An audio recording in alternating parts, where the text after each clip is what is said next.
Fresh news, smart talk, all day. The views and opinions of the hosts and guests are their own and do not necessarily reflect the position of the management and staff of Guardian Network.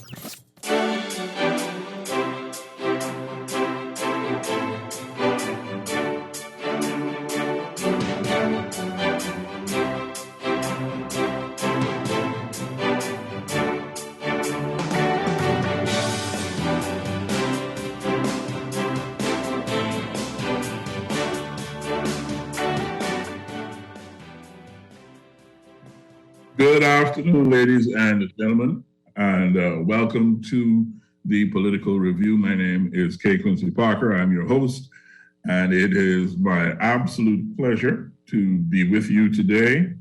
We're jumping off just a little early. I hope that's okay. That is because I am eager to get to our conversation today.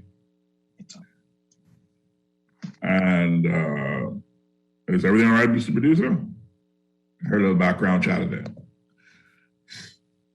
All right, so moving on. Yes, welcome to the 10th day in the 10th month of the year of our Lord, 2021.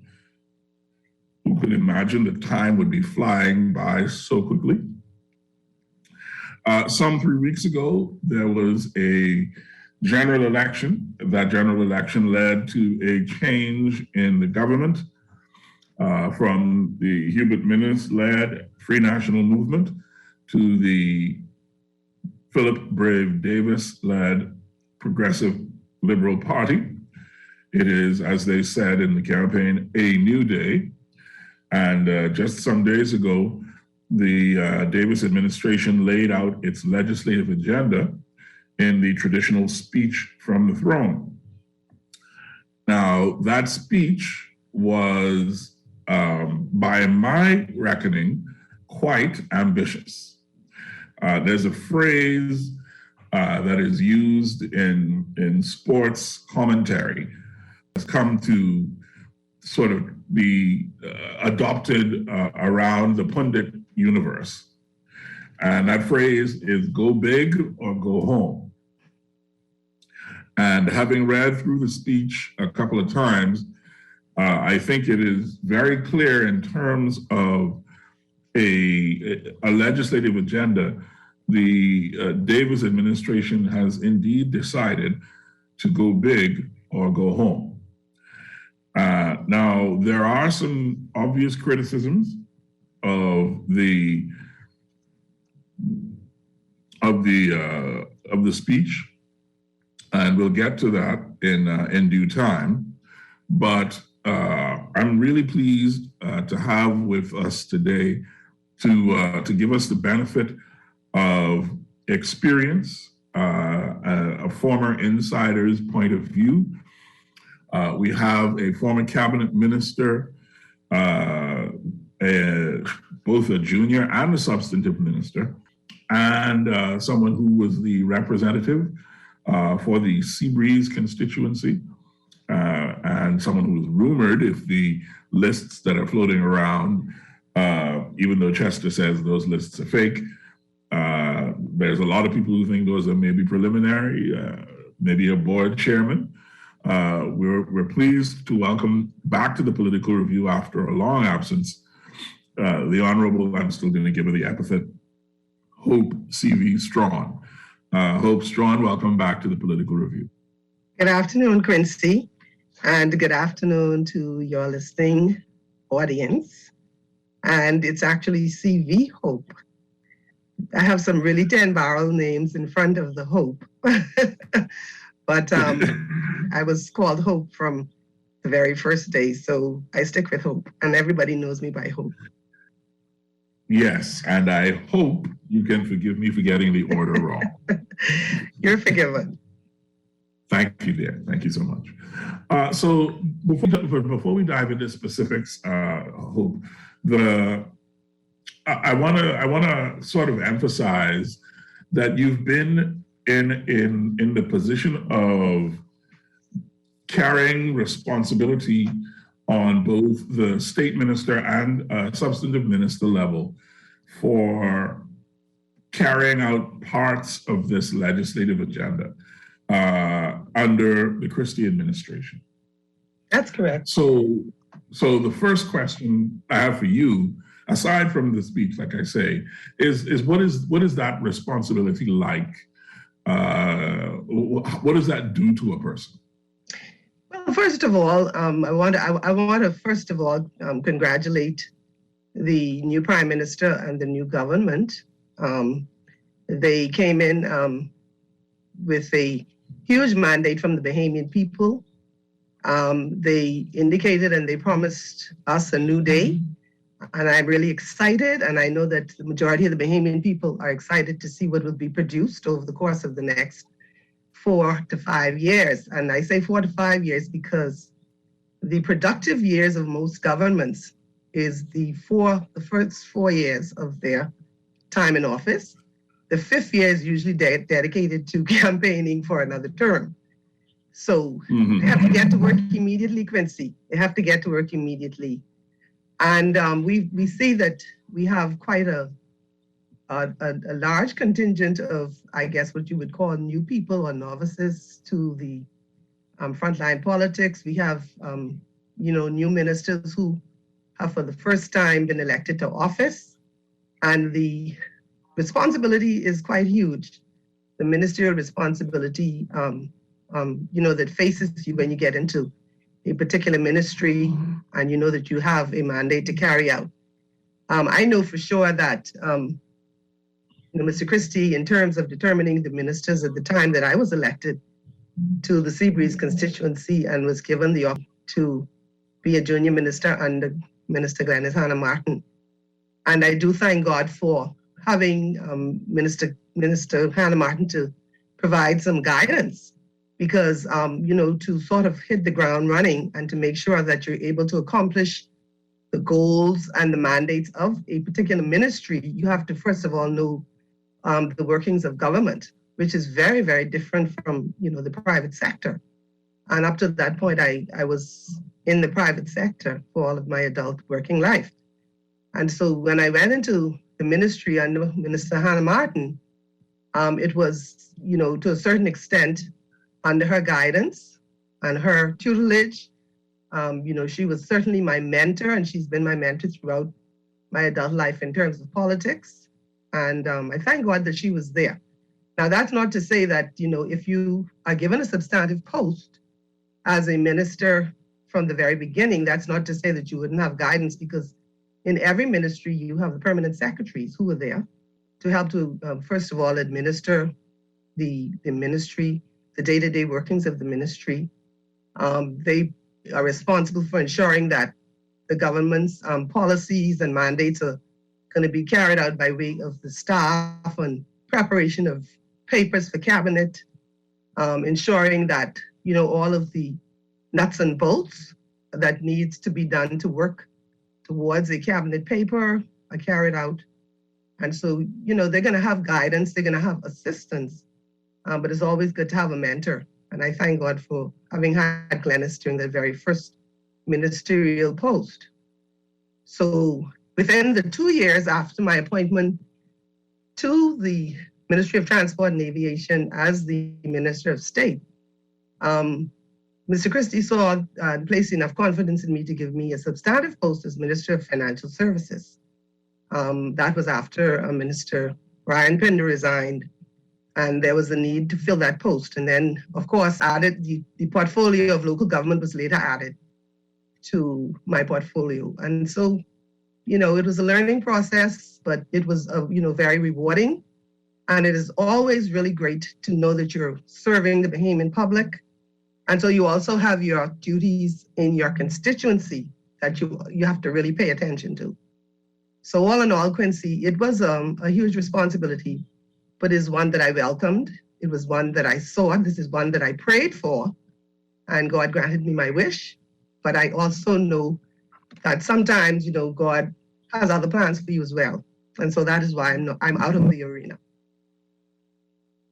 Well, you're out of the arena-ish, because you do have, you do have a set of experience that is desperately, I think, in need of being transmitted quickly to some of the new folks, right? What I heard, what I said was, yes, obviously it's an opportunity that you sought, but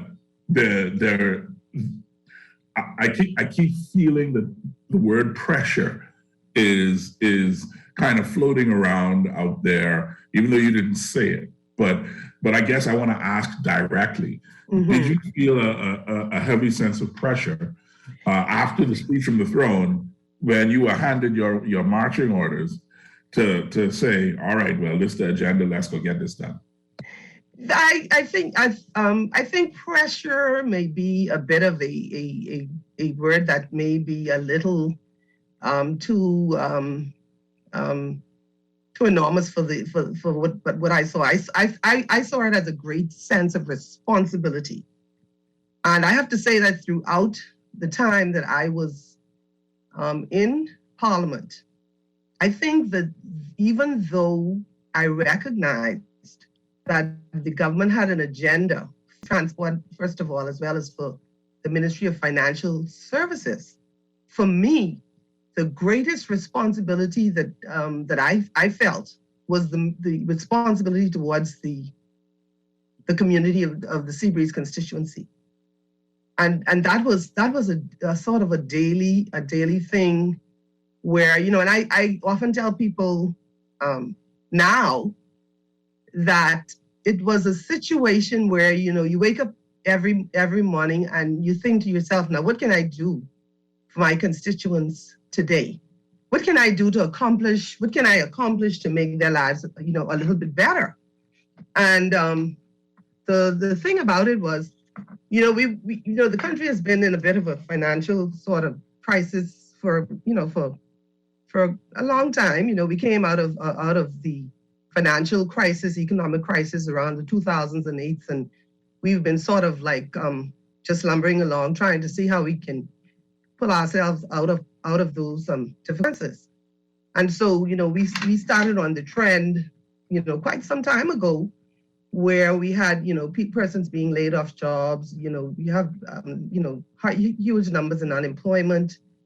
And, we have situations where people need, financial assistance on a day-to-day basis. They needed jobs, they needed help with their families. They needed day-to-day assistance with rental, rental of premises, with housing.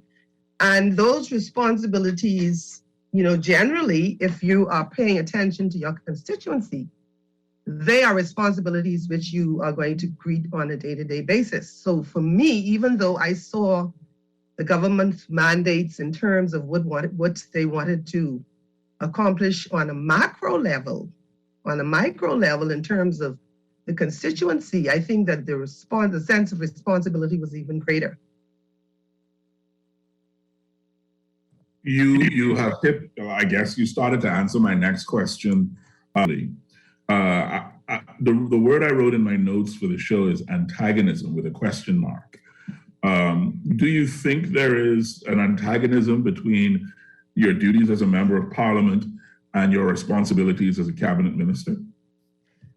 I don't see it as antagonism, but what I do know is that you are going to have to be able to, for want of a better word, be able to juggle the two. You're going to need to be able to, to be able to sort of do two things at one time. Walk and chew gum, as the old folks say. You have to be able to walk and chew gum, because at the end of the day, that responsibility towards your constituency is, to me, as great as the responsibility to carry out the government's policies and mandates, because the constituents are the ones who've elected you. And without them having elected you, you wouldn't be there to partake and to contribute to the government and the government's mandate. So on a day-to-day basis, as I woke and I rose, and it was like, today, what do I do to help my constituents? And one of the things that I found that I did when, I would have in the ministry, I tried to dedicate at least 2 to 3 hours out of every day, returning phone calls and making sure that, I answered any constituents' concerns, etc. And then made sure that, on a weekly basis, that I devoted at least a day or the greater portion of a day to hearing their concerns, actually going into the constituency and holding, meetings with individual constituents to hear their concerns. And then you try to address their concerns. So you have to be able to do that and then also be able to manage the ministry that, that you have been given to manage. And you just have to find your way. You have to find a way, a sort of a comfort zone to be able to do that. He should never go away from you as a member of parliament. And as a leader of a constituency, that should be first and foremost, in your mind and everything that you do, even in terms of the government's policies and its mandates. You should be able to recognize in those policies how it's going to be beneficial to your constituents. Yeah. Pardon me. Don't worry. Hope you can't get COVID. Can't catch COVID over the internet. Oh yeah, no. And I don't have COVID. I just have allergies. I'm glad to hear that, Quincy. I'm glad to hear that. Yes, good. Question for you. Yes. Let's get to the speech. How would you characterize the speech from the throne? I would characterize the speech from the throne as being the formal relation of the policies and the promises which were made by the Davis administration while they were campaigning as persons who were looking to be elected, and articulating to the constituents exactly what it is that they expected to do if they were to gain power. And once they have gained power, now they have to refer to what the list of promises that they would have made to those constituents, and they would have had to articulate that, put that in the form of writing for the Governor General, for him to be able to show the Bahamian people and tell the Bahamian people what it is that his government is expecting to accomplish. And I think I've looked at the plan that the government had. Their PLP, first of all, their economic plan, which was, I think, a document which they came out with initially. And much of what is in that document is what has been articulated in the speech from the throne in so many words. Yeah, I agree, but there are a couple of critical sort of differences, and we'll get to those. But I do I really want context for what we talk about. And one of the things that I again wrote in my notes as I was preparing for the show is the word vague, right? There's often a question of when and why and how, right, in terms of the promises or items that are listed in the speech. And I guess that is to an extent common to all such speeches. But does that give you any pause, or as someone with experience, how do you interpret that? Well, the way I interpret it is that, first of all, you have to, have a vision for where you want the country to go. And what do you want? What do you as a government see as priority? And you need to then be able to articulate that to the Bahamian public. This is what we want to accomplish in our 5-year term. Now, the issue of when you're going to accomplish these things. If we really look at the speech from the throne, I downloaded, printed it off. And it's probably about 10 10 regular It's size, 11 and a half, yeah. 8.5 by 11 pages, right? Yeah, So yeah. it's quite comprehensive in terms of what the government's vision is and what it wants to accomplish, because it has to touch on just about every particular sector of the economy, every particular ministry, what each ministry is going to accomplish. Now, if we were to sort of put meat on the bones, because I would call this the bones of it, the speech from the throne is like the bones, the bare bones. If we were to put meat on it, you're probably going to get like a 40-page document. That would be totally unreasonable, for the Governor General to have to sit down and read a 40-page document. But separate and aside from that fact, what is happening here is this is the vision of the government along with, the expected plans that they have for the next 4.5 to 5 years. Determining what is priority, first of all, is in this instance, we have a pandemic that's going on. So we know that, and we know that the problems surrounding the pandemic, which were created, previously from the former administration in terms of the management of the pandemic. And we know that people rejected their management of the pandemic as part of why it is that they're not in office. So to my mind, the government has rightly prioritized fixing that situation. And one of the more, important things that I realize that they've determined to do, to my mind, as well as I think to their thinking, it was, making testing free. So you have more information about people who may be sick. So in this instance, because you have the pandemic, they don't have to choose what is their priority. They know what is their priority coming into office. And so they know that is the first thing that they have to tackle. The second thing that I think that has to be tackled, which I think also naturally occurred as a result of the pandemic, is the worsening economic situation of the country.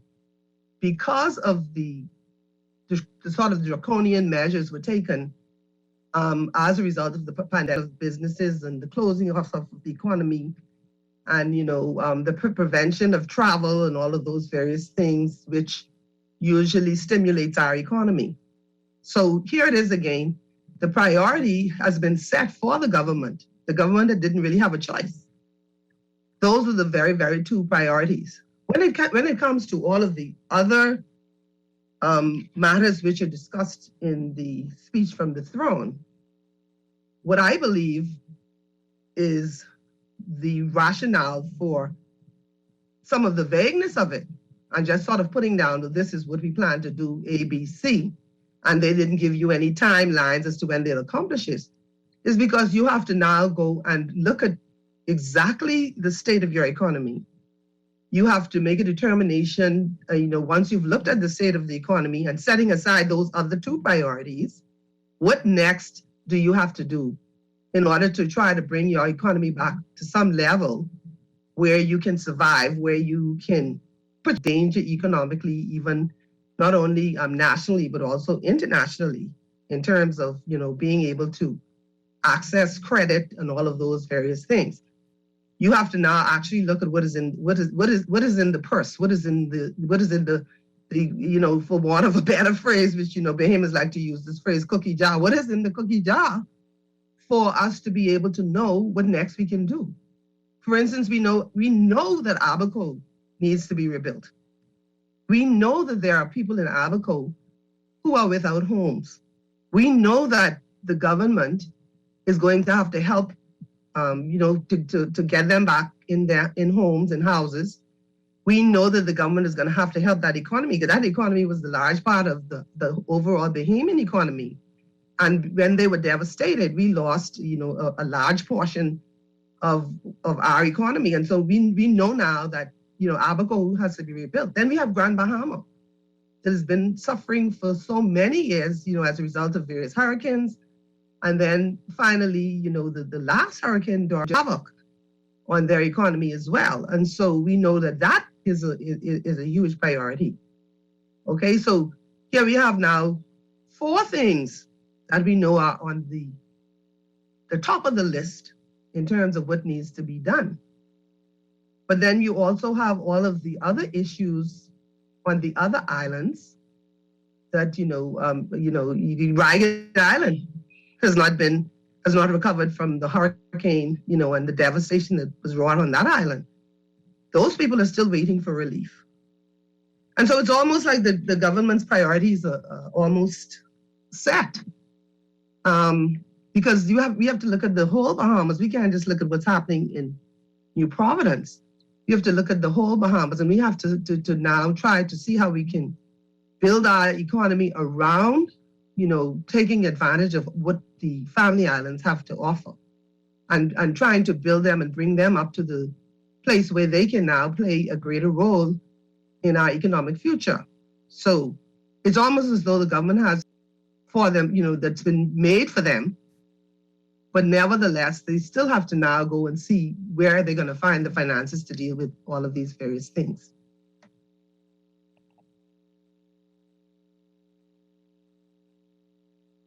Sorry, you have put the issue quite clearly and succinctly. I have some other questions, but I think I'll save those for as we go along, because I want to get into a little bit of actual discussion of the speech itself now. Mm-hmm. As you say, the context for the first part of the speech definitely is the COVID-19 crisis. Right. And the government says that, and I think everyone agrees, that the COVID-19 crisis exposed many of the weaknesses and vulnerabilities of the healthcare system. And so the promises, its very first promise is to introduce legislation and policies to fully address future major health risks to avoid the need for emergency orders.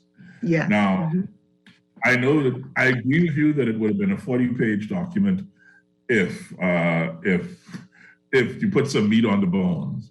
Mm-hmm. But just to leave it there and move on, there seems to be a lot unsaid there.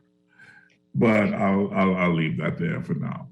I don't want to cause you no stress. Well, no, I think that I believe, and I don't want to presume that, people would have been necessarily taking note or listening to what was being said around the first of all, leading up to the general election, as well as during the campaign of the general election. And, COVID-19 and the emergency orders was front and center of, what was being discussed, not only by the PLP in terms of their focus for the election, but also by the FNM. Now, one of the major concerns of Bahamian people was that we were under emergency orders for more than a year.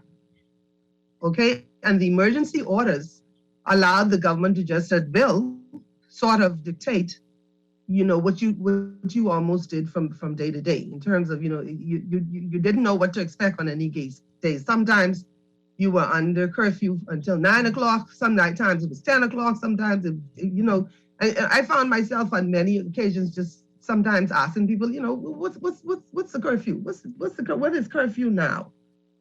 And then we went from things like going by alphabetical order to the food store for grocery, which created, serious havoc, and to me created a worse situation for the be carried, between our citizens and between our residents.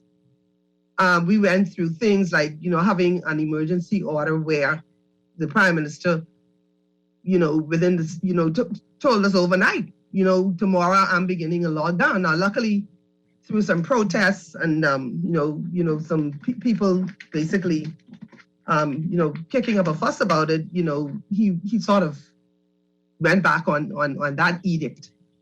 And we were then able to given some time for us to be able to get ourselves together, to get food in the house, all these things. But I think one of the most egregious things about the COVID-19 and these orders, emergency orders, was that it allowed the government to spend money at will, to give contracts at will, without the knowledge of the Bahamian people, and the fact that there was no reporting as was required by the law. And so at the end of the day, the government may have seen it as an opportunity to give favors to people who they may have favored, et cetera, et cetera. But at the end of the day, they were supposed to report. They were supposed to report to the Bahamian people, this is what we did, right. This is why we did it. Now, the fact of the matter is that they didn't. And I believe that this became one of the issues why the Bahamian people were dissatisfied with their form of management of the COVID-19 and what was going on, because the economy was already in shambles. We knew that people were on food lines, they're having to get food from the government through, the food assistance program. We know that, there are people without homes, people were sleeping in their cars. We know that there were people who didn't have rent, money to pay their rents, people who were falling behind in their mortgages, businesses were closing down, et cetera, et cetera, et cetera. All because of emergency. Yeah, I hear all that. Hmm?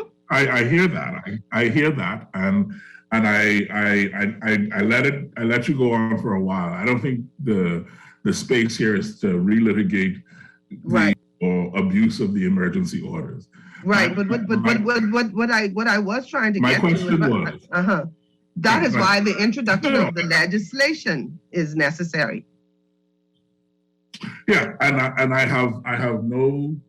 I buy that. What I'm saying is, why I questioned it is because you said, leading up to the general election, if you had been listening, then you would kind of have some sense of what the administration intends to do.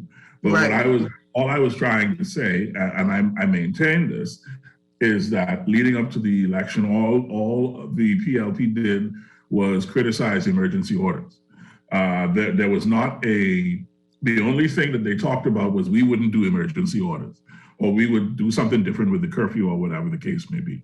No indication of what this new legislation or new policies might be. And certainly looking forward to future health risks, major health risks, to avoid the need for emergency orders. I was just saying, I would have thought that you might list one or two pieces of proposed legislation here to give people an idea of where you're thinking of going. That is right.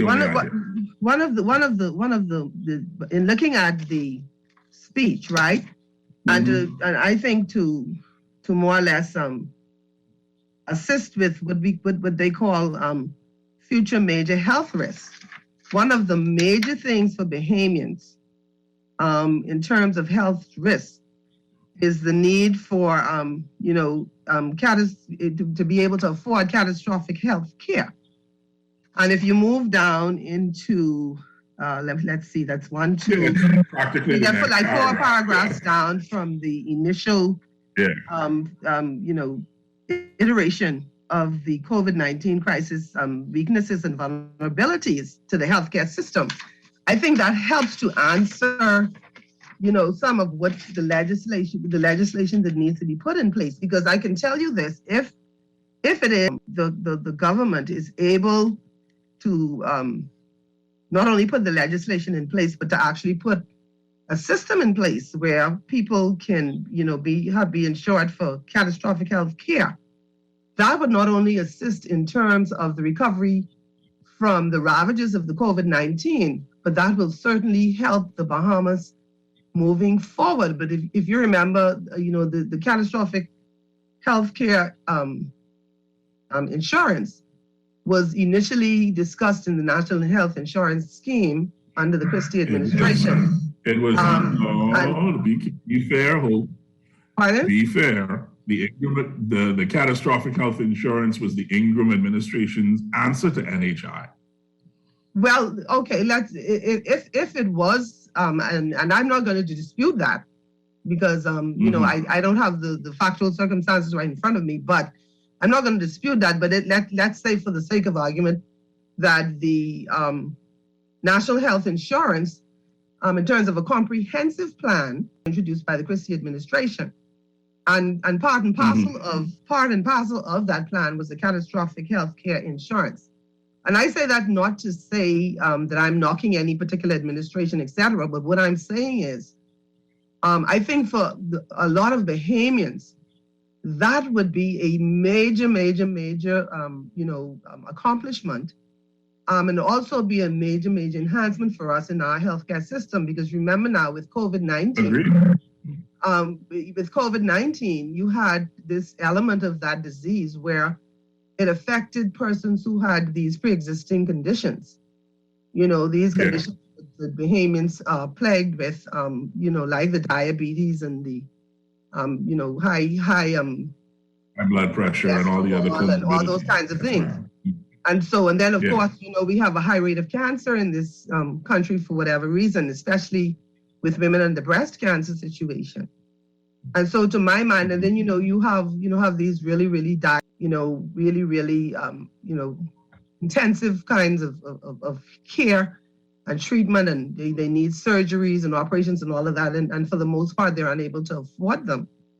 And so if we can find a way somehow to introduce the legislation, but not only introduce the legislation, but to put it into effect and find a way for us to be able to pay for that, I think that would greatly enhance the overall objectives of where we want to go as a country. If it is that we want to, be among what we call our, the first world, and I mean, we have a distance to go to get there, but certainly we have to do certain things to get there. And that would help us to go a long way towards that, and also in terms of helping and saving our people and assisting, economically. But all of these things take money, of course, and we again and have to see how they're gonna prioritize these initiatives. And we are we're about to get to that right now. The speech also to build new hospitals in New Providence and Grand Bahama through public-private partnerships, which I'll leave for now, because of course the 11-page speech, I have 2 pages of notes. And I only have you for a limited time, so I want to get through as much of this as I can. The next highlight here in my notes is the government's it promised to amend the VAT Act to lower the rate of VAT across the board to 10%. Right. Now, my question here is, where is the rate study to support this decision and to inform the government of what it will do in order to make up that revenue? Because otherwise it just seems like political pandering. Right. Given that the Christie administration's initial intent was to bring VAT in at 15%, and only because of the Prime Minister relent and choose to bring it in at 7.5%, I think everyone who has been paying attention fully expects the value-added tax to go up to 15%.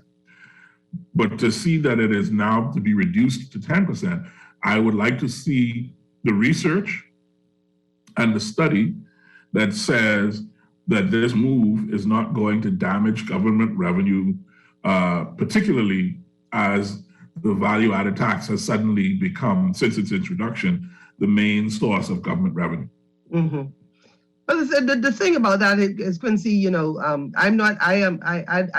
don't say that I accept that the Christie administration was initially going to bring it in at 15%. I think I would have to qualify that by saying that there was discussion about various rates, and eventually through some serious studies and serious consultations with other countries. I think Australia was the main country where we had representatives who came in and talked about the VAT, because they had they have a VAT tax system, and based on a lot of the studies that we did of the the economics of the country, as well as the consultation with what was the best, was determined that we should do 7.5% across the board. Across the board meant that, everything that was going to be vatable would be at 7.5%. All right. And so that was introduced because we figured that we could hold the economy steady, and we could still, advance and develop and do certain things that we needed to do in order to, to help to develop the country and to try to strengthen it economically. We felt that 7.5% at that time was certainly sufficient, for the Bahamian people, given that it was just a new tax that was being introduced. I think the majority of Bahamians found difficult really to swallow was the fact that the VAT went up. It went up, by such a degree, 60% and went up to 12%, and that there was no rationale for that, other than to say, well, okay, we need some money. So that was really not rational. In terms of the change by the PLP to the 10%, I can't say because I'm not in the inner circle as to whether or not there has been a study. Okay, so I don't want to say that there is one, and I don't want to say that there isn't one. But the way I rationalize the 10% at this point is, one, the Bahamian people have been really crying out about, the cost of living for them. And we know that, just to go in the grocery stores to buy groceries, mothers have been really suffering in terms of being able to feed their families. Fathers, the same thing.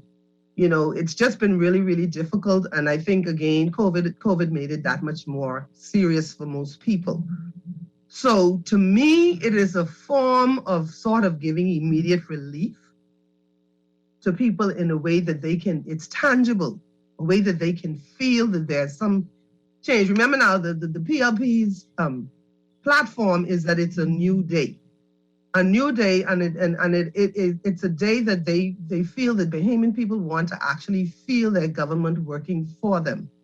And one of the ways that you can do that is through the reduction of taxes. Now, how do you make up for the shortfall? Okay, you're going to have to work really, really hard to grow the economy in other ways. You're going to have to really, really work hard. So as we move through the speech from the throne, and we also look at, what the PLP termed to be their blueprint for change, we're going to have to rationalize in those VAT taxes from 12% to 10%. We're going to have to rationalize that through the programs we see that they're going to implement in this speech from the throne. But one of the things that I try to rationalize it in terms of any reduction in taxes is that when you see VAT is a tax where I believe, and this is, not necessarily through empirical evidence that I have seen, but I believe that VAT is more oppressive on the poor as opposed to the rich. Okay, poor people end up paying more in terms of VAT than rich people do. If, to my mind, when rich people when they gain money, they gain it in large amounts. They spend only necessarily what they deem necessary. Certainly in terms of the payment of taxes, they try to avoid paying taxes at all costs for whatever reason. And so at the end of the day, the poor man, the middle class, they end up paying the majority of the vast share of taxes. However, if you give a relief, they will eventually, is unlike the rich who are going to hoard the money, they're going to have to, pay for goods and services. They're going to have to go out there and purchase. And to a large extent, you're sort of revitalizing the economy by giving them that tax break. So at the end of the day, it sort of, to my mind, it evens out because you give them the ability to spend more, even though at the end of the day, you've given them that tax break. So they're able to purchase more, they're able to buy more, they're able to do more, they're able to, assist their children, they're able to, pay rent, buy homes, and their numbers are greater. And so at the end of the day, you're going to get a reduction. That's the way I rationalize it. Well, we will see. We will definitely see. I'm skipping through Hope, so I'm Mhm. not going. I'm going in chronological order through the speech, but I'm Right. not hitting paragraph by paragraph. Okay. The next one I want to come to, I find really interesting, is the promise that the government will amend the Commercial Enterprises Act to Mhm. ensure that when jobs are being filled, Bahamians receive the highest priority. Right. Why I find that interesting is because the outcry of the PLP when it was in opposition was to repeal the Commercial Enterprises Bill. And on the campaign trail, even then it was to be repealed. And in the Blueprint for Change, even then, it says under financial services that the PLP was committed to repealing that act. So Right. what happened to change the PM's agenda to amending the act instead of repealing it? That's just a matter of curiosity. Yeah, I can't say that I know. I can't say for sure that I know, but I would assume that if your initial thoughts that you were going to repeal it, which means that you would do away with the entire act, and you change that to amending it, it has to be that you studied it and somehow you figured that an amendment would suffice in terms of accomplishing what you're setting out to do, which is perhaps it may be value in the legislation after all. Pardon? Which would mean that you found value in the legislation after all, after roundly criticizing and slamming it for years.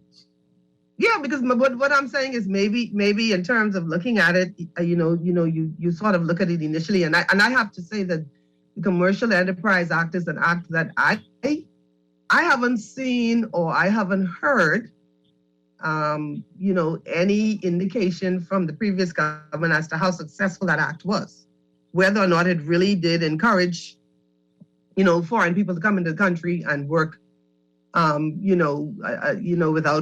that immigration visa or whatever it is for so many days or whatever it is. That's only part of it. But what I'm saying is there are no statistics. I haven't seen any statistics. I don't know that there's any online to indicate what, how successful how much of a failure it was.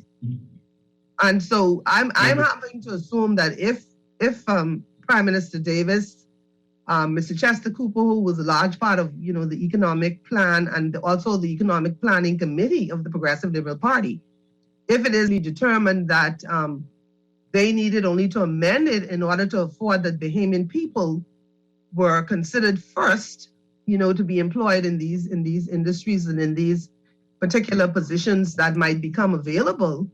If they figured that if it was only to amend it that would achieve that goal, then I would support the amendment, as opposed to repealing the whole act. But and which, as you say, means that there was some value in it. But sometimes when we look at things initially, our initial thoughts are, we have to do away with that, we have to do away with that, and that might have been what it was. But when you look at it more deeply, maybe you consider, well, okay, there's some value in this, but it doesn't accomplish the exact, goal that I want, which is the Bahamian people and their well-being. And so if it takes an amendment or two or three to get to that position, then I say carry on smartly. But I think at the end of the day, what we want to do is we want to ensure that Bahamian people are always considered and given first priority in this country. And whatever we have to do that is what we have to do. I am a firm believer in Bahamianization. And, the policy that was espoused by the late Arthur Dion Hanna and the Progressive Liberal Party, I am a firm believer in that. And I believe that Bahamians have excelled themselves throughout major first-class educational institutions in the world, and we have excelled. We are on the world stage. We are doing innovative and creative things, and there's absolutely no way that we should not be given first priority in helping to build our own country. And that should be the mantra of every Bahamian, because when we look around us and we see other countries around us where the people have not been given first priority, we see what the destruction that can wrought. And so, I am for keeping Bahamians first. And if it means, amending the act, that there may be some value in it otherwise, fine. The next point is that the government will introduce a merchant shipping bill to bring the jurisdiction in line with international obligations, contemporary practices, and to enhance competitive edge in the global maritime industry. Right. What might this look like? How much would it cost, and how would it be funded? Again, given the absence of that 2% revenue, which amounts to double figures $1 million. Mm-hmm. Well, tens of millions. It's difficult to say exactly what all the government has in mind for that. Like you say, with and like I said previously, with no meat on the bones, it's difficult to determine what that is. But I am certainly of the view that it's perhaps geared towards meeting certain international standards and obligations that would put us on the same, sort of the same footing as a lot of the big merchant countries, so that, we could be in that some sort of competitive category, because anytime you find that your legislation may not be up to the standard of other jurisdictions, then certainly you wouldn't be able to get the, the business that you would normally get. And so, this thing about standards is extremely important. And in this, they're talking about meeting standards and, so international basis. I don't know if you recall, when I was in the Ministry of Financial Services, we established, and I was able to institute and set in motion, the Bahamas Bureau of Standards and Quality. And that is the bureau that set the standards for all industries, all in our country, all of the industries. I mean, tourism, banking, that's what they're there for. And so in this instance here, we have, they want to be able to improve our maritime sector and improve what we're doing in trade. And so you have to have those standards. You look at the world standards, and you determine now how best can we meet these standards. And so let's put the legislation in place. Now, the cost of it is something that we're going to have to look at in conjunction and in connection with every other thing that we have to do. And of course, set it as, give it the level of priority that it needs. But in terms of diversifying the economy, making sure that our legislation is competitive with the major mercantile jurisdictions, aim to do, as we aim to ensure that we have other industries that can grow our country other than tourism. Yeah, and of course we are well aware, and of course I remember your time, and I remember your carriage of the Standards Bureau. Yes, I believe they started with water, if I remember correctly. Yes, they did with the drinking water that that is being produced here in the country. So yeah, I remember. Why do you think we have you with us today, Hope? We know who we're talking to. The next thing is, and again, skipping down through some things, my government, and I'm presuming it will consult with key stakeholders and appropriately amend legislation to provide increased tax incentives and concessions for domestic investors. My challenge with this, as with all of the incentive language in the speech, is in a depressed economy where we are challenged by mounting debt and increasing debt service. I think debt service is actually the largest budget expenditure that we have in our national budget. Where are we going to find the money to provide increases in tax incentives and concern investors, much less domestic or foreign? But let me put it this way, Quincy. Throughout my adult life, lifespan, and throughout the times that I have been a voter, in this country, and one who's been interested in, the development of the country and have paid attention to exactly how it is that we attract foreign investment. I've always been very curious about the level of incentives that we give to foreign investors to carry out these various projects, particularly these when they're building these large hotels, etc. These gated communities, or some such sort of building where they sort of concentrate the majority of their market is really foreign based, because I find that even with the housing projects, they're usually geared towards foreigners, and we give these huge incentives to them where they bring in all of the building materials duty free, and they I'm sorry there. I don't want to unduly interrupt, but I know what you're saying, and I think we all feel that same antipathy. Mm-hmm. And so, of course, we all want to support domestic investors more. It's not about a priority decision. It's a logistics question. Mm-hmm. I agree that we ought to incentivize domestic investors and give them more concessions. I certainly, as a Bahamian, believe that. I think all Bahamians believe that. But where is the money coming from to fund these incentives? That's the question. That's the overriding question I have about the speech from the throne. How are you going to fund that? But you have to then look at what, like I said previously, you have to then look at what they say that they're going to do to try to build the economy. They're going to try to increase digitization of all of the various industries. They're going to look at in terms of paying more attention to the fiscal responsibility act, where you looked at these projects and how they're being paid for and what you're paying for them, and all of those things. And so there are ways for you to be able to sort of stop the bleeding, so to speak. So that's one of the ways, where if it is that you show more responsibility, more accountability, you're more transparent about how you're handling the country's finances, where you can be critiqued, where people can give their opinions about, what you're spending it.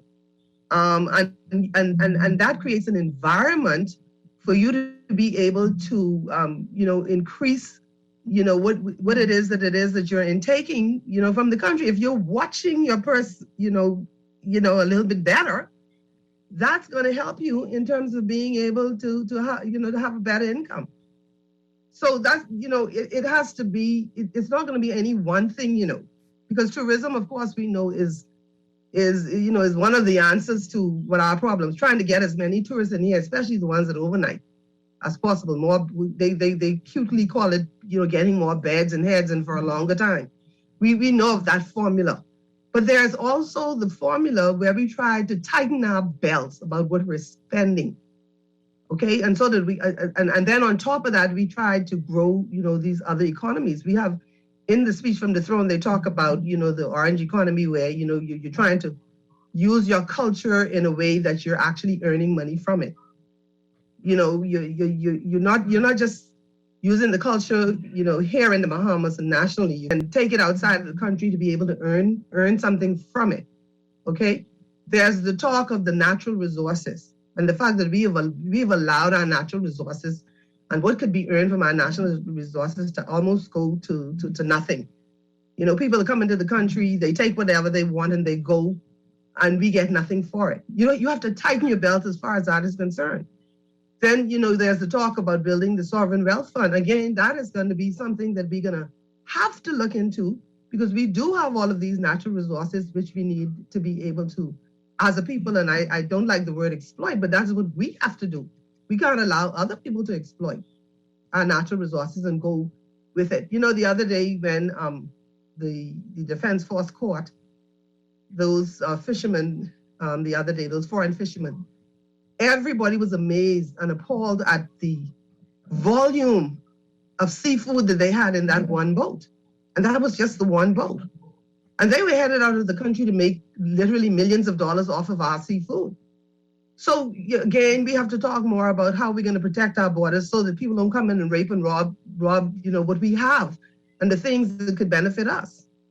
So it's going to take a myriad of different things, the tightening of the belt, the diversification of the economy in terms of what we do to earn money. We have to, improve how we collect taxes, especially from second homeowners and these persons who have, properties here, foreigners who have properties here in the various islands. You go and they own islands, they own, whorehouses and stuff, and they're not paying any taxes. We have to find a better way to collect our taxes. There's just so many different ways we can, tighten our belts, increase our vigilance, and just overall just look at what we're doing and pay more attention to what we're doing.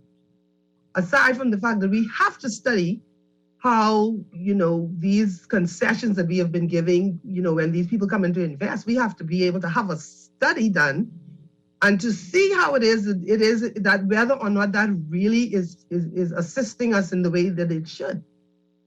It has to be put into dollars and cents, because if all of the money that these people are making is going out of the country, then, and aside from the jobs that they give us, our Bahamian people, which they take, and they when they're ready, they take it from us, and they at will, they 1 minute, you have a job and the next you don't.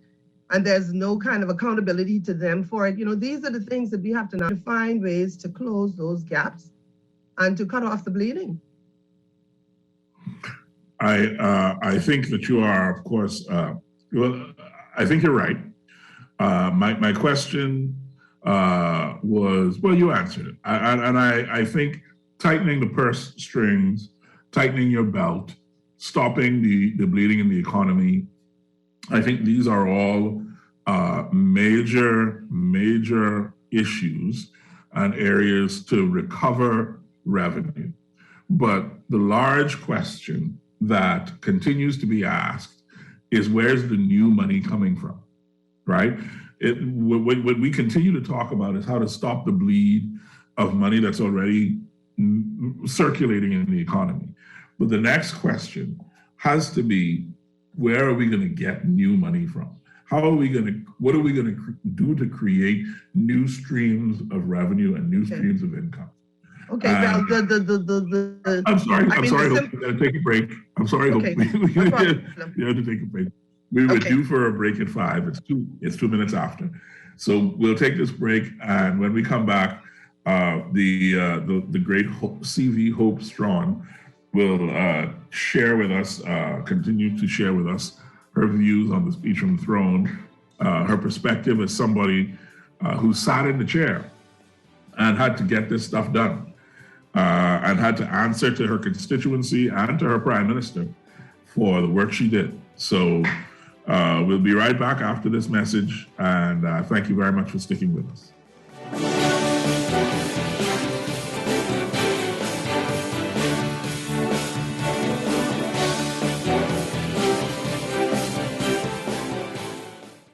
Girl, Junior just showed me Bella Boy in his phone. What you mean? He take picture of that good for nothing boy? Shh, you don't want Bella here. You say that. She always say that's my good child. So what he doing in Junior phone? Oh, he there because the police looking for him. He on their wanted list. Wanted persons in your phone now? Yes, child. And when police want to find anybody quick, after something happen, they can send picture direct to your phone. Go to Google Play or App Store and search for Crack Crime Bahamas, then pick install, and it will go straight to your phone. There is also a section on missing persons. Yes, girl. Everybody needs to get this app so police can tell us right away when these people go missing. Just like an alert system. Yes, it has numbers for Crime Stoppers Bahamas, so you can call and nobody knows it's you. Call directly to Miami and give the information without giving your name or anything about you. I tried the other day, and when I hear Junior and his boys talking about where they hide those guns, I walk quick round the corner and call that number. Call 328-8477 from Nassau or 242-300-8477 from the Family Islands. October is Breast Cancer Awareness Month. In cancer,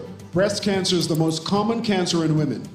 Breast cancer is also the second leading cause of cancer death in women after lung cancer. Can you help? Yes, you can.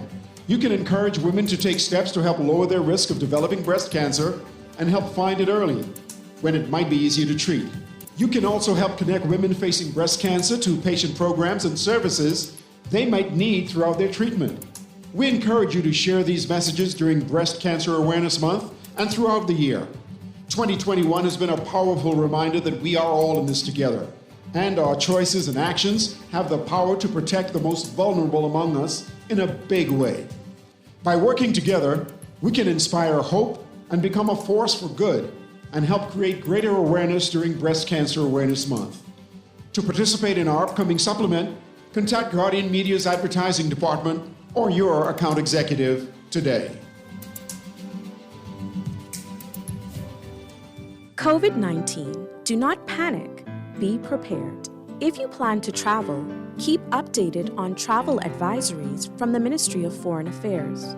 Be sure to wash your hands often and have travel-sized hand sanitizers and disinfecting wipes readily available. Keep your distance from persons who are coughing and sneezing. Avoid touching your eyes, nose. This can help protect you from COVID-19 infection and other respiratory diseases. This message brought to you by Bahamas Ministry of Health in conjunction with Guardian Radio.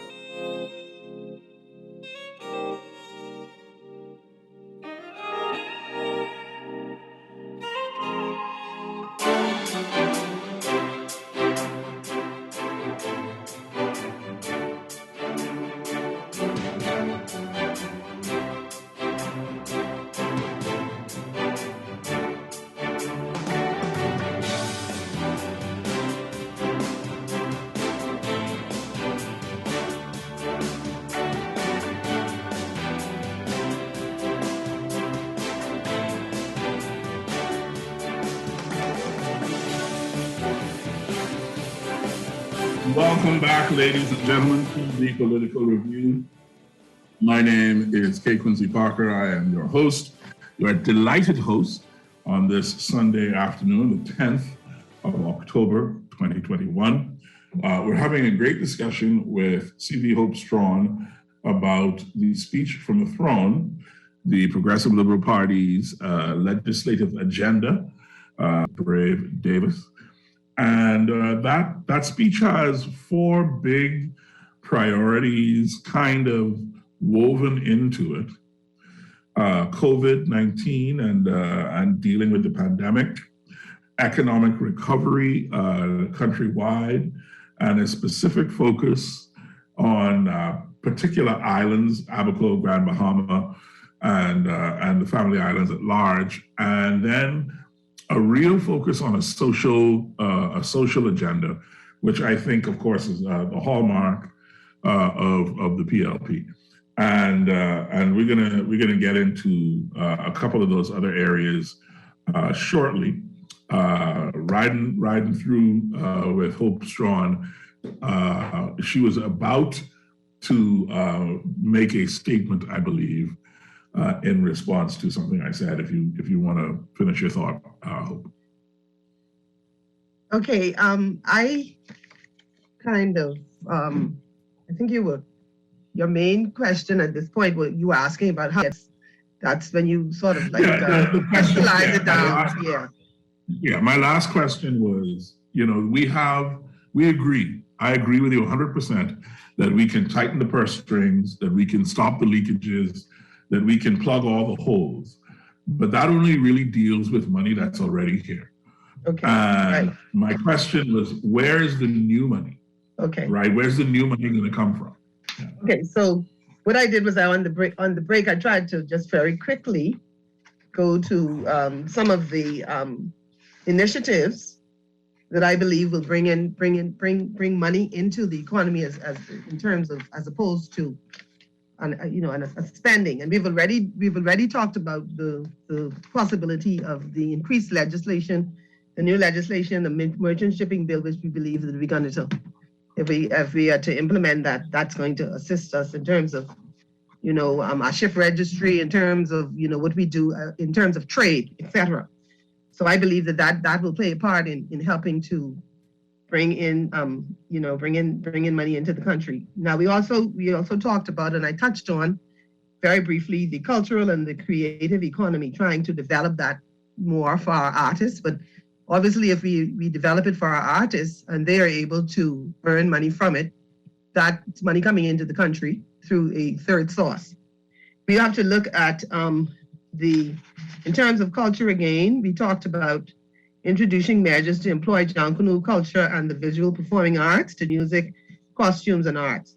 And then below that, we talked about sports in paradise. Now, I don't know if you recall when Minister Danny Johnson was the Minister of Sports, and he introduced a totally sort of international sort of perspective to sports and how sports could play a role in our economy. And we had things like the relays that came to the country.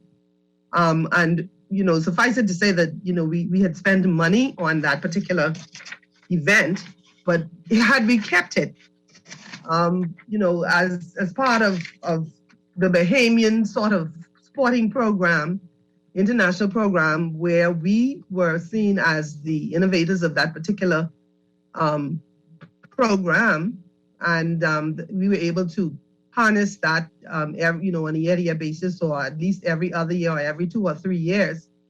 As the sports grows, you will have more and more audiences and more people coming into the country through that. So sports tourism is definitely, to me, another way of helping to promote, and bring it in terms of income. Then we mentioned also in the speech, we talked about putting in place a regulatory framework for the cannabis industry. Now, this isn't one of my favorite topics, I'm going to tell you right now, but other people see it as, a possibility for us to be able to have sort of a boom on our economy in terms of what that can bring in. That's to tell you the truth, that isn't one of my favorite things. I don't necessarily agree, but it isn't for me to agree. It's for what the majority of the people want. And, if the majority of the people, and also in terms of the government being able to rationalize the industry and us getting into the industry, and whether or not it really will prove to be more beneficial in terms of what it brings in, as opposed to what we may have to spend on what flows out from it. So I think that, there's been studies done already about that industry. It seemed to have gotten favorable reports and results from those persons who have studied it. I can't say that I have, because I said, I don't necessarily agree that that's the path that we should go down. But it may be that it really and truly is just another industry like any other farming industry if we treat it, prospectively that way. So that's mentioned here in the speech to the throne. And obviously it's mentioned as another form of being able to, bring money into the country. Then you have just a little ways down from that particular industry, they talk about the digitization. And of course, digitization really saves, money all around, but it also can increase the money that you may be bringing into the country, because if investors and persons outside of our jurisdiction see that we have a system in place of digitization, which is comparable to the larger countries in the world, they would see it as an attractive place to come and perhaps invest and or to bring their wealth. And so that is another form of bringing money into the country. We have also on the same page there where it talks about developing an investment portfolio for the Family Islands to promote an investor-friendly environment with a focus on an investment portfolio for specialized industries. Now, it doesn't explain what those specialized industries are, but it would seem to me that it would have to be industries separate and apart and other than just the normal tourist attractions. What has been our focus over the course of the last decades? Our focus has always been, if investors come, they're coming to the Family Islands, they want a project like, say, what is going on now in Eleuthera with Disney, or something to do with the tourist industry. But if we look at our national development plan, which I think is what this government should really focus on, because that is a comprehensive 40 or 50-year plan. And it has a plan for each of the family islands. And each one of those plans differs in some respect, because of course the islands differ in many respects. And some industries are suitable for one island that may not necessarily be suitable for the other island. And so this is where I think that the thought that you can have specialized industries on different islands, other than, the normal sort of tourist attraction sort of, thing. But I'm going based on what is in this speech, and I'm looking at it and I'm trying to think, okay, this is a revenue, stream that we may be able to exploit somewhere. So where it talks about specialized industries, I have to, take it to mean that they'll be looking at something different from an out of the ordinary to create a revenue stream. And then they have also in the speech from the throne, they have, and this is, to my mind, is very, very important. It talks about the government will expedite the development of the airports in Exuma, Grand Bahama, and North Eleuthera. Those airports are so necessary, and it's almost urgent that that those airports are developed, because not only is it difficult, for the tourism industry as it is now, because of the size of those airports and the conditions of the airports.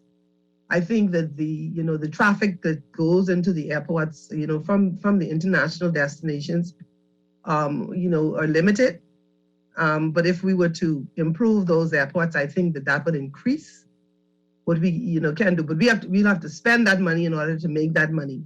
But there again, it's money that's coming from outside as opposed to domestically.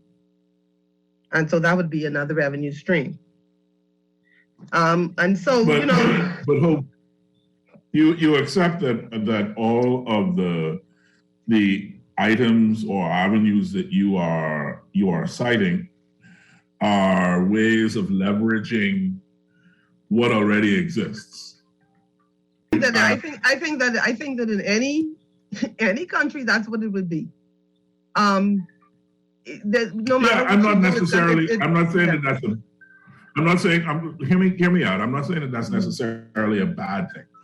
I'm only asking because it's a question that I hear from some of my colleagues.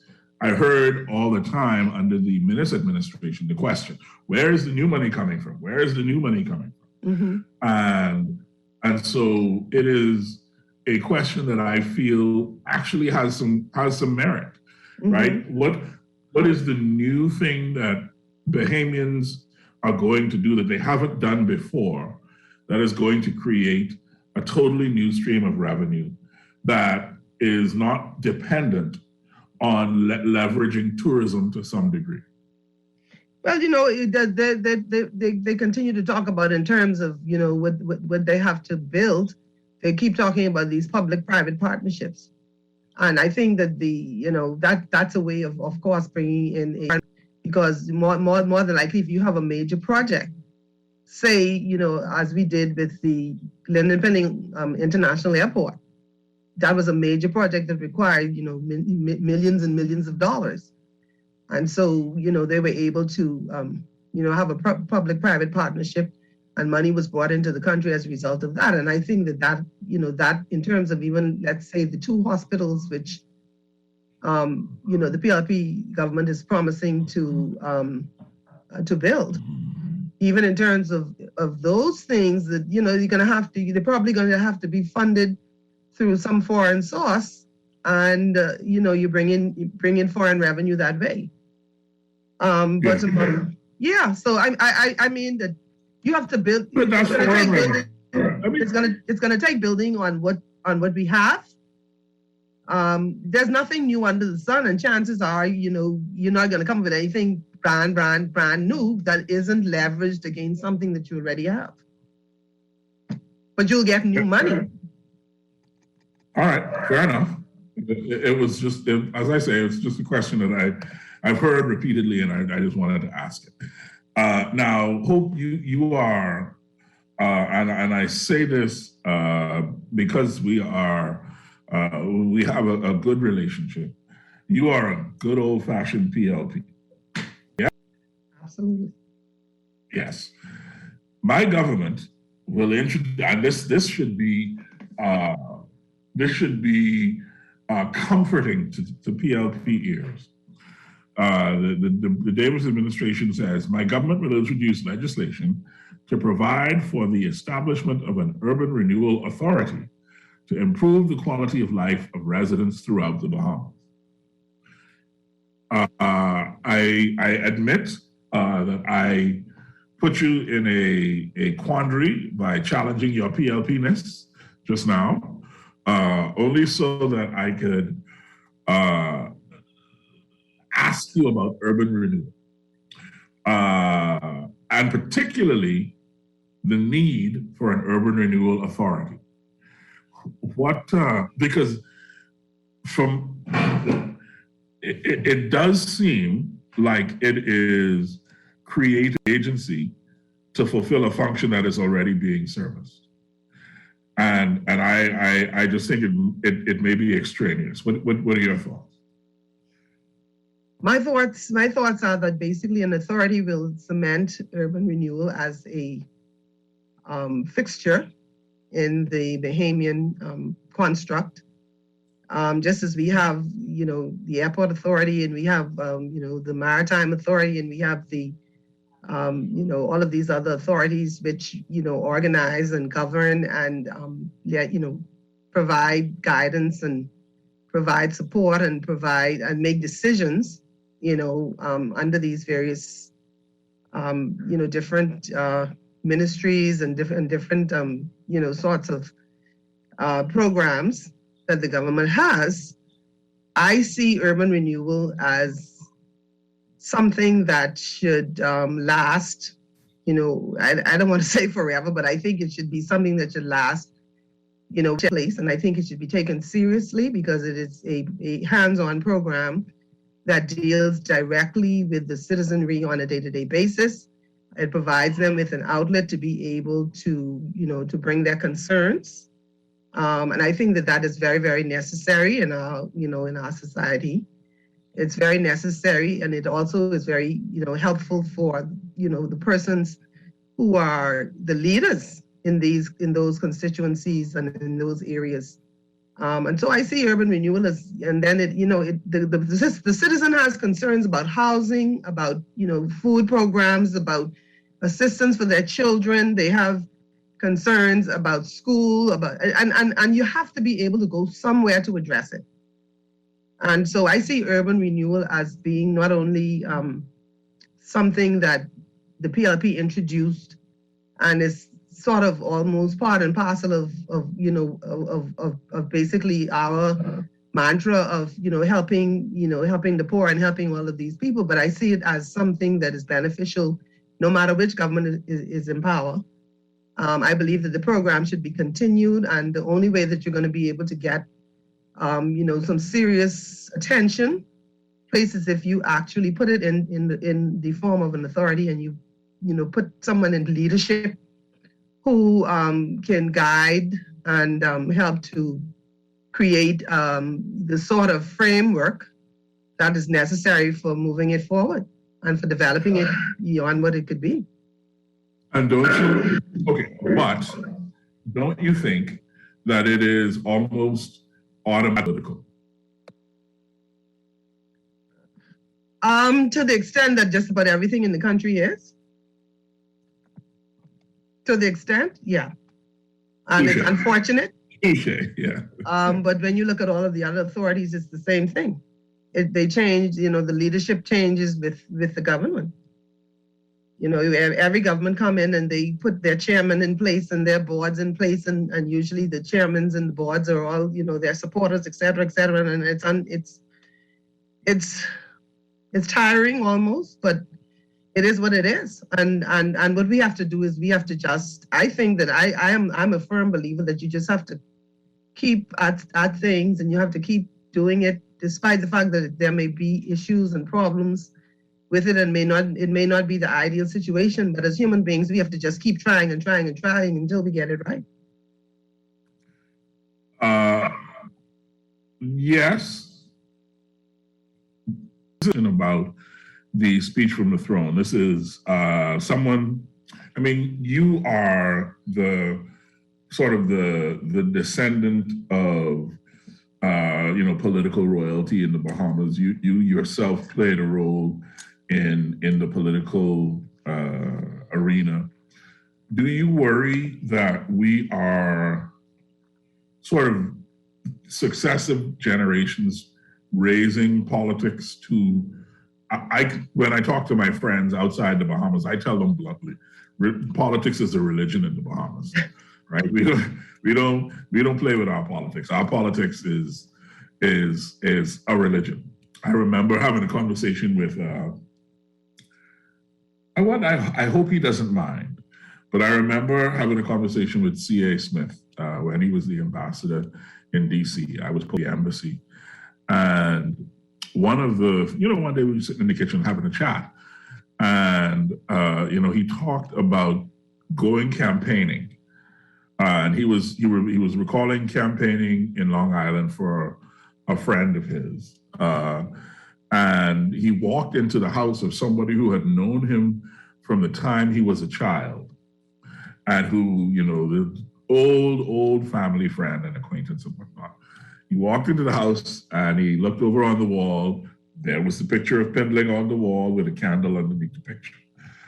And the lady said to him, quite clearly, now I know you and I love you and you's my boy, but you have to know Pindling is my God. Ain't no votes for you here. Right? So it's been for a while, but it seems like we are getting more and more entrenched, more and more, even as we're becoming, I think, less tribalistic, especially the younger Bahamians. I don't think they care as much about PLP and FNM, but they care more about politics as an endeavor than I think previous generations did. So I wonder whether you think that we are somehow raising politics to the level of a religion. Well, the thing about it is that lady in that scenario might be a product of, what her experience is.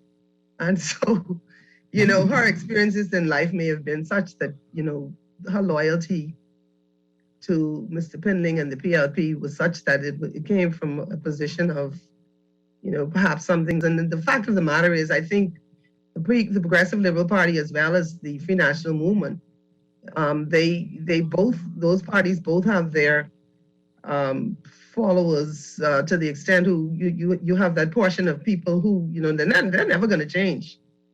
They are PLPs and they're going to be PLPs until they die. And then you have the same thing with FNMs as well. And then you now have, as we see, and I think it may be as a result of, the generation that we're in. We're now seeing the younger generation, and they have a different perspective. And I think that's why over the course of the last, maybe 15, 20 years, we've seen governments change after 5 years, because the majority of the voters are now younger people who do not have that loyalty to any particular party. And they form the majority of the voters, or they make the difference in whether you win or lose, as a major party. But what I found this coalition of independents that came together at the last minute in the last election, and the fact that, they were able to garner the votes that they did. And so that also tells us something. That tells us something that's a message too that needs to be analyzed, in terms of what that means going forward. But the fact of the matter, I have my own analysis of that though. Yeah, the rivalry between the Progressive Liberal Party and the FNM is one that I think I don't see it changing anytime soon. Because if you look at the other Caribbean countries and you look even at the the developed world in terms of what happens in those countries with elections, is more of the same. You have one or two parties that dominate the scene.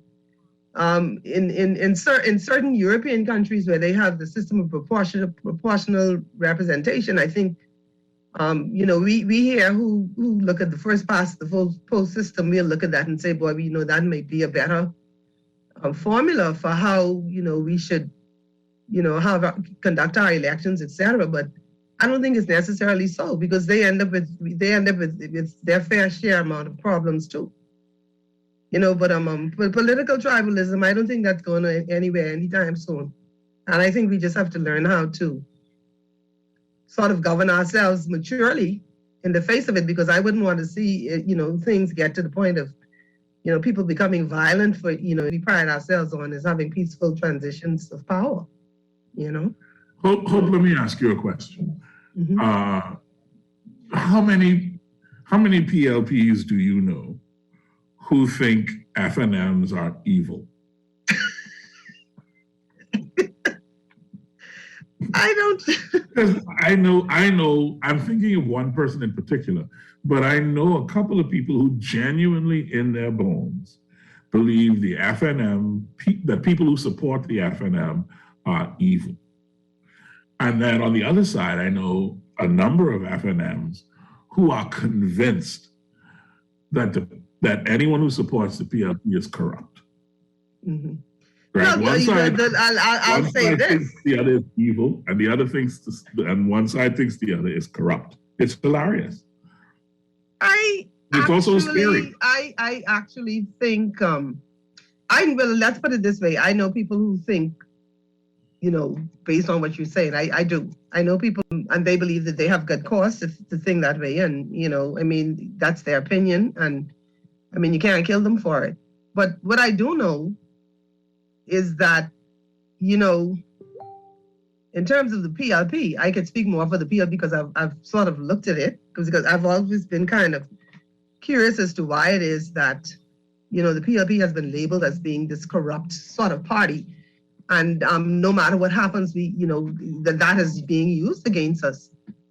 And, I just simply did some research, and it turns out that, it's just kind of very basic.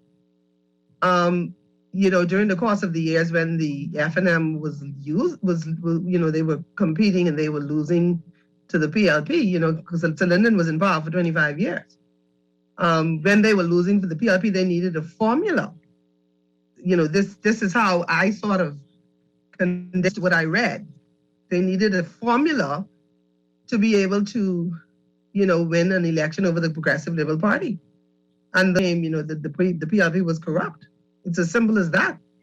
And so they were successful in using that. And so it sort of stuck as the watchword to use against the Progressive Liberal Party. But if you really look at what goes on, during the time that these people are in office, I can't say that that the PLP is corrupt and the FNM is not. And I definitely can't say that. In fact, I think in this last term, when you look at some of the things that happened under the FNM, with some of their the cabinet officers, cabinet members, as well as just the parliamentarians, when you look at some of the things that happened, I would say that word corrupt really and truly fits the bill. I would say that. And the Bahamian people certainly seem and I to think the have Bahamian people thought that too. They sure. It's unfortunate because people get painted with a wide brush, and the brush is that if you are part of this organization, that is what you are, and that to me. I'm glad you said that, because I was actually joking when I said you're a good old-fashioned PLP. I was teasing. I am. Oh, okay. Well, then fine. That's okay. Yeah. But but it's not. I'm a good PLP. Whether it's old fashioned, new fashioned, tomorrow's fashion, right. Whatever. I'm a good PLP. I ain't going nowhere. And that as long as that is a self-proclaimed identity that you are happy to own, that's fine. Part of the reason that I was joking about it is because we seem to be able to look at a person who has not made any indication or declaration of their political allegiance. Oh, that person is FNM. That person is a PLP. I've never been in the voters booth with them, never seen where they mark their X, never heard them express a political opinion of support one way or the other. But somehow we could tell that person just looked like an FNM. That fella just sound like a PLP. I know, And so this is my question. It just seems like it's a religion for us. We could, the spirit of discernment. We could discern. Sometimes you can tell. Sometimes you can tell by the conversation that they are. But one of the more interesting things for me, in my experiences, in terms of the, people declaring their allegiance. I recall a particular judge one time in court.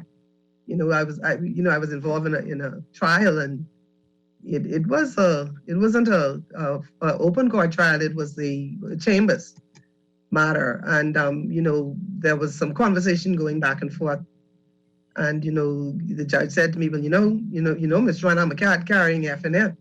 So I was like, okay.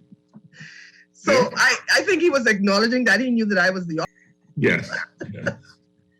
But you have to be able to take it in stride, and you have your allegiances and you have your convictions, but at the end of the day, we're all Bahamians, and I think we want to see our country advance, and we want to make sure that our children and our grandchildren have something that we can leave we can leave behind for them, and that's from the perspective from which I work.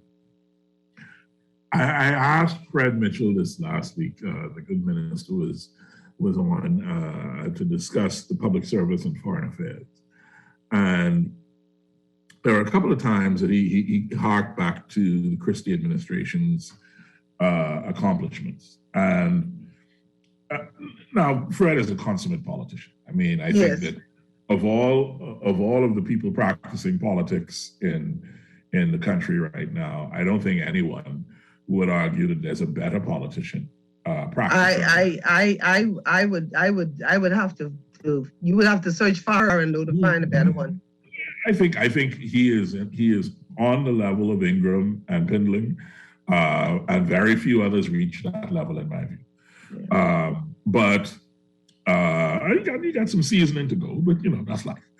The question that I asked him is whether Christie did anything wrong. And as we are considering the speech from the throne, it's as I said at the beginning of the show, it's clear that it's an ambitious agenda. It's clear that Brave has decided go big or go home. Mm-hmm. Set out this large agenda and tell people I want to do 6 million things, right? One of my last questions is what percentage of this do you think is actually realistic? We'll get to that. Don't answer that now. I want you to leave it that. But I'm just curious as a person who is a Bahamian who's been watching politics for all this time, whether someone who served in the Christie cabinet do you think that he made any mistakes?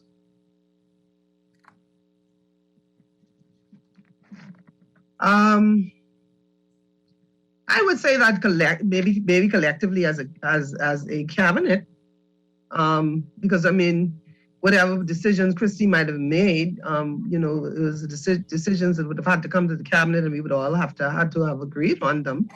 So I don't want to just paint Mr. Christie as being at fault. And I would say that as a government, we did our best. But I don't think that any government can claim to be perfect. And so if you're not perfect, it means that you've done something, you've made a mistake here or there, or you did something that the people were not happy with, or they did not agree with. And it's obvious that if you get voted out of office, that you would have done some things which the people disagreed with. And so to that extent, I would say that, the government, the Christie government, may have done some things which the people weren't happy with. And that is something that we have to acknowledge. They voted us out of office, and they did it in a big way. And the extent to which they did it, to me, was a demonstration of the degree of which they thought that we had done things that they were not happy with. And we have to accept that, and we have to take responsibility for that. Yeah, it also seems to me that what happened to the last Christie administration was an object lesson that the Minnis administration just didn't learn. Not only did they not learn, but the sad part about that administration is that not only did they not learn, but they not having learned, they made they went on to make some terrible mistakes. But then mistake is something that you do it in such a way that you didn't necessarily intend it. It just happened to be wrong. You make a decision, but it turns out that it's wrong. It wasn't the right thing to do. That is different from making decisions which are deliberate and which you may know is wrong, and you may know that the people are not going to necessarily agree to that, but you nevertheless proceed with it. And I think that is one of the things that the Minnis administration did, which, they didn't really show any remorse for that. They didn't show any remorse, even though the people related to them, look, this isn't something that we appreciate. There were some huge mistakes made. I think at the end of the just leading up to the general elections, some things that came out and they weren't handled, properly, and they weren't handled the way that they should have been handled. And the Bahamian people showed their ire. They went to the polls, and those of them who did go, because of course we had a 62%, voter turnout, as opposed to, I think we're not usually in the 90s, but there are all sorts of different variables as to why that happened. We voting in a pandemic, where people are afraid to go out and perhaps, put themselves in a position to get sick.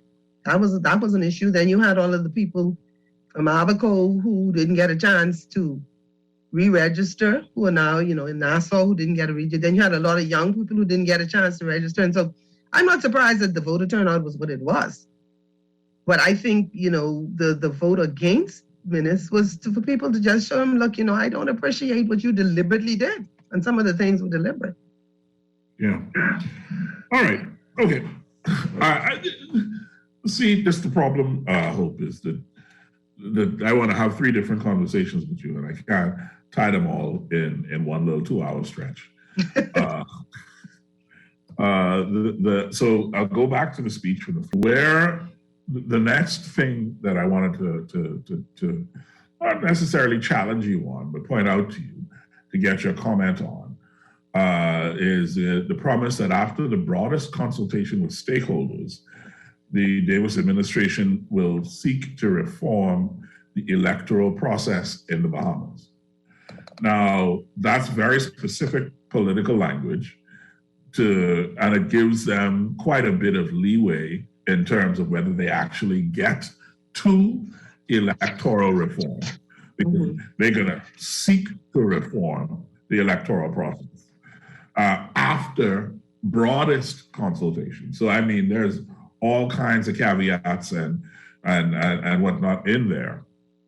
But given that Minnis got spanked for not doing electoral reform when it was one of his main campaign promises, given that Christie got spanked for not doing electoral reform and it was something that he had promised in the 2007, 2012. How serious do you think the administration is about electoral reform? Well, electoral reform is a broad term, but let's look at some of the initiatives that I think are up in the air because in which the Bahamian people have had, to the forefront of their minds in terms of electoral reform. We talked. I think one of them is fixed election dates. Yes. And then another one is fixed terms for prime ministers in office. There was another one about campaign reform, I think. Finance reform, yeah. Yeah, campaign reform and finance reform, yes. Right, campaign reform and then campaign finance reform. And then I think there was one about being able to recall MPs. So I think that they were like the main issues which in that category of electoral reform, because when I initially saw it in the speech for the throne, I was kind of taken aback because I was wondering if, that mention may have been about actually changing the Westminster system to some other kind of system, meaning that instead of using the first past the post, whether they were going to look at, some form of proportional representation or some other type of voting or whatever it was, whether or not they were talking about changing the parliamentary system, whether they were talking about, going down the road of becoming a republic, which is one of the initiatives that I think the DNA had put forward in their platform. We see what happened to them. So it's obvious that the Bahamian people didn't necessarily buy into that as a major part of or major component of why they would have voted for a party or not vote for them. But in terms of using the term in such a wide way, if it is, I believe that they're able to accomplish, let's say, 2 out of 3 of those particular things that we mentioned. It may be that Bahamian people will see that as a positive and say, well, something, at least they did some of what we, had initially talked about a party accomplishing. So maybe if they get 2 or 3 of them, that's on the road to, the whole package or whatever. So whatever they mean thrown, I believe that it is important enough, these matters are important enough for them to be able to not only investigate the possibility of doing any of these things, but to also find a way to articulate to the Bahamian public what it is that they discovered as a result of, having, looked at it in a comprehensive way. And then if it is that it has been decided that it's something that should be done, that they should go ahead and get it done as soon as possible. But, to my mind, this thing about term limits for prime ministers, I'm not necessarily a believer in that, because what I believe is that the Bahamian people, when they're ready, they just fix that. So you don't really need, if it is that they don't believe that a prime minister or a party is doing for them what they have mandated that they should do for them, use the ballot box. And the fixed term about, you only being able to have 2 terms, if it is that you somehow offend them in terms of what they believe you should be doing, they vote you out. So to me, the fixed terms or on the prime ministerial terms is neither here nor there, because they're going to vote you out if you're not doing what you're supposed to do anyway. So to me, the fixed term is almost redundant. I believe that. Go ahead. Sorry, let's look at it from the other side, though, and just on this one point alone, on fixed terms with the prime minister.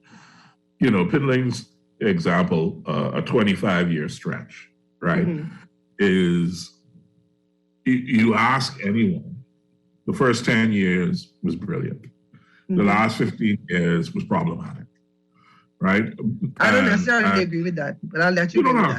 That's okay. I mean, that's fine. I appreciate that. You run the risk of having a person in power for so long, whether that's 5, 10, 15 years, whatever it is, that let's say they get 3 terms, right?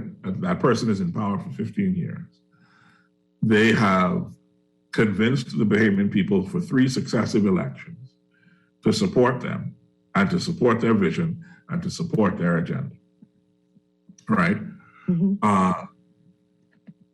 You are going in a particular direction. Fred said last week that he's already working to try and ensure that the Davis administration gets a 10-year stretch. Right. So he's already working for 2 terms now. Yes. Right, from day one. And do you not see a problem with having the same leader of a country in place for more than 10, 15 years, given the fact that you have 400,000 people in the country and somebody else might have good ideas? Absolutely not, because I believe that that's where the people use the ballot box. Because they will show their satisfaction or dissatisfaction with the leader based on that. That's my belief. For 20 and 25 years, you don't. No matter how good you're doing, if the people tired of you, they are going to vote against you. I'm telling you. Yeah, I agree with you. I am of the view, and my thing is this: if let's say, for the sake of argument, that let's say that okay, someone who is the prime minister of the country, and we know that a lot of Bahamians go to the ballot box and they vote for leadership. They don't necessarily vote for the candidate. They vote, for leadership. So it's if the leadership of the pre-LP is what I want, I'm going to make sure that that leader gets in by voting for that party, whoever the kind of constituency. We know that happens a lot. So let's say, for the sake of argument, that you have a leader who is in position for, say, 5 years, and then for whatever reason that person is a really good leader, and for maybe something goes wrong, in terms of the election at some point in time, and the people say, okay, I'm not gonna vote for him for whatever reason, and they vote him out. But that person continues to do well in the country, have a good reputation. They're leading their party, perhaps, and people see the value in what they're doing. And that person comes back and reoffers again. And the people will determine whether or not that person should have another term. They will determine that, and they will determine that for any number of reasons. It could be that they just don't want to see that person back in power, or maybe it is that they believe that the person can really do something beneficial for them. I just believe that the power of the vote is such that the people will make a determination, and these things about fix this and fix that ain't necessarily gonna make a difference. But I do believe fixed election dates are probably gonna be beneficial. Okay. My last question for the day is a threefold question. Because you are someone who had responsibility for local government, I wanted to look at those provisions in the speech. The government promises to work Local Government Act for New Providence to empower local government with revenue-raising powers and share jurisdiction over local affairs and community management and development, and increase the budget for local government councils. Right. So what are your thoughts there? Do you think that is firstly, are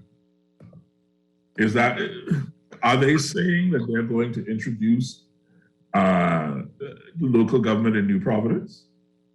When I read it, I took it to mean that that's what they intend to do.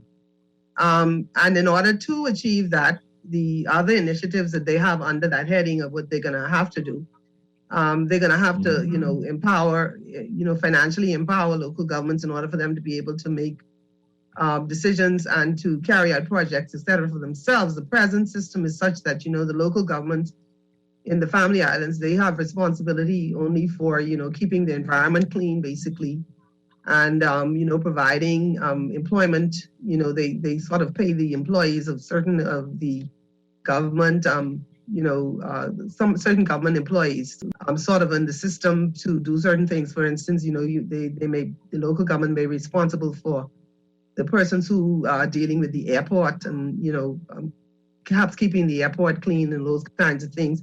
They're responsible for ensuring that the graveyards are kept clean, the roadsides are clean, and then they are given, some money, at certain times of the year for them to be able to have whole community events, to decorate and clean the constituencies and all of the rest of it. But the major projects that they need, what we call capital works projects, they have to actually come to the main government in order to get that.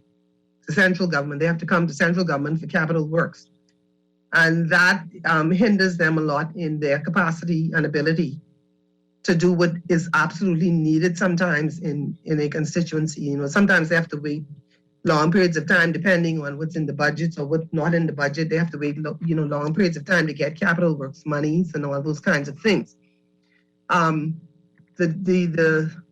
The possibility of having local government in New Providence would certainly, I believe, help in a huge way, because the local governments would be responsible for ensuring that each constituency has what it needs in terms of projects which are beneficial to the entire community. So they would be responsible for reporting, everything that's needed. I mean, you look at the infrastructure, responsible for ensuring that those things are done. Any major kind of other projects they would be responsible for. And so it would be good to have local government in Nassau as well.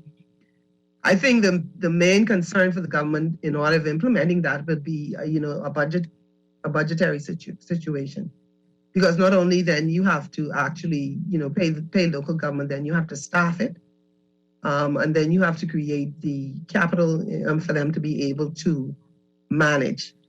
But I believe that, given the environment in which we live, I think that we can't get away from it.